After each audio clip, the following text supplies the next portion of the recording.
Hello everybody, my name is Leo, and with this video we will try to answer a very simple question but with a pretty hard answer. How does the ToneX pedal feels under our fingers and how it compares versus a real tube amp?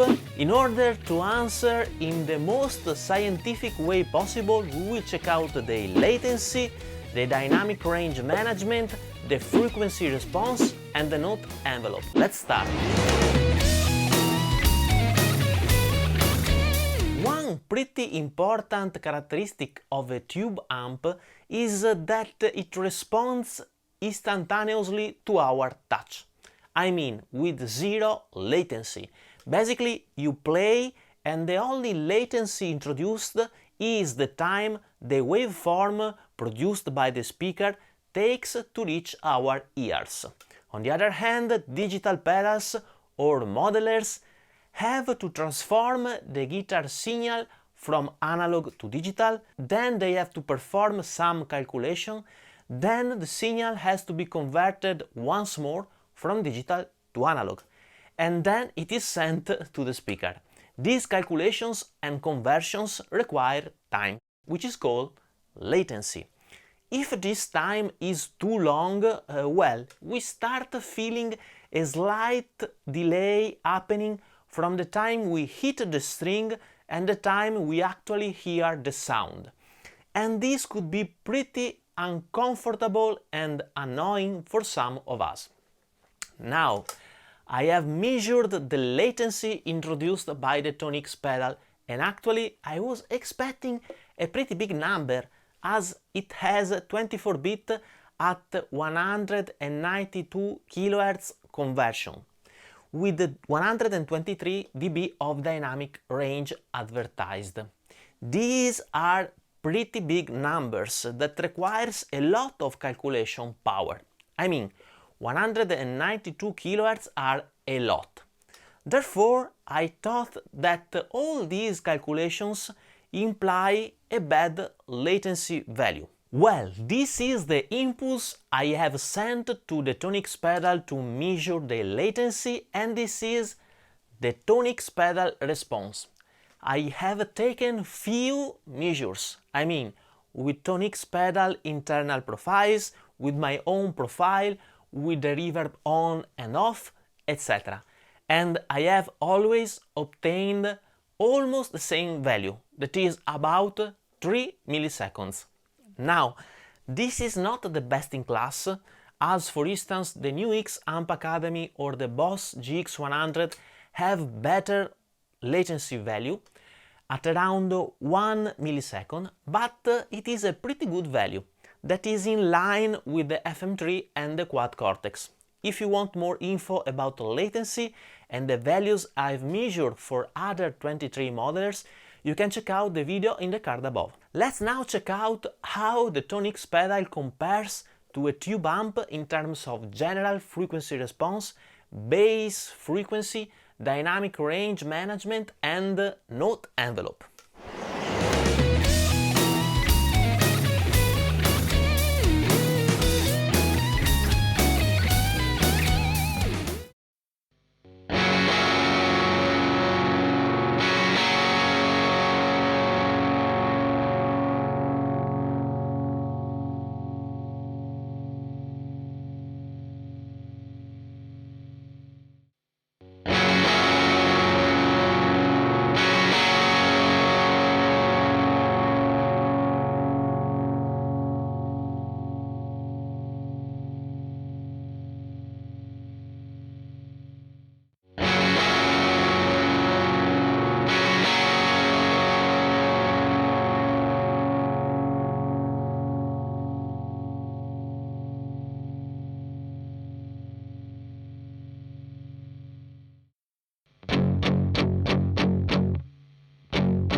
let's wrap up our final considerations. First of all, the latency introduced by the ToneX pedal is pretty low. It is not the best in class, but I think that you can play this pedal pretty comfortably.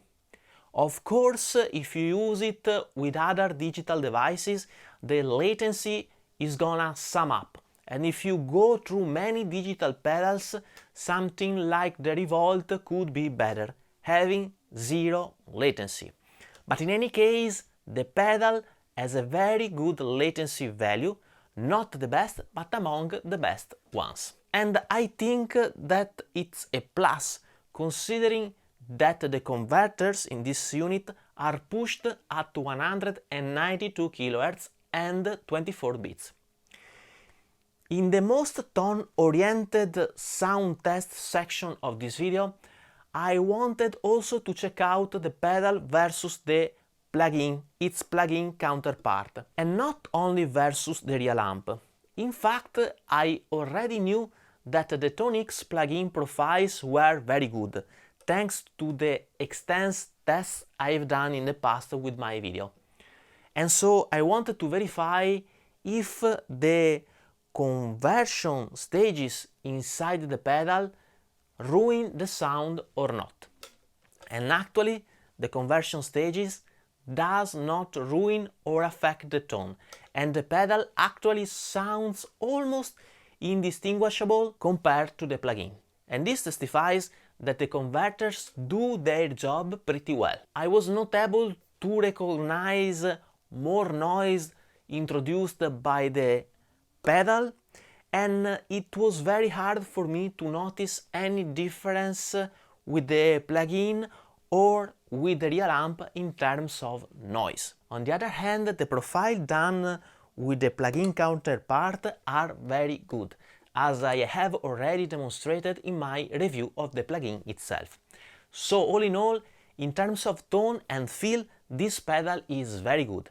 But of course, we have many other things to test about this pedal, and actually my experience so far is not all positive, but this is gonna be the topic for my upcoming videos. Summarizing, the converters are good, and they don't introduce any noticeable noise compared to the Real amp or the plugin. The processor is powerful enough not to add too much latency. The response and the actual feel under my finger is overall pretty good. Please write down your valuable opinions in the comment section below, and don't forget to subscribe and ring the bell not to miss my upcoming videos, where we will test the unit versus other profilers, and I will provide you with my overall experience with the pedal. See you soon!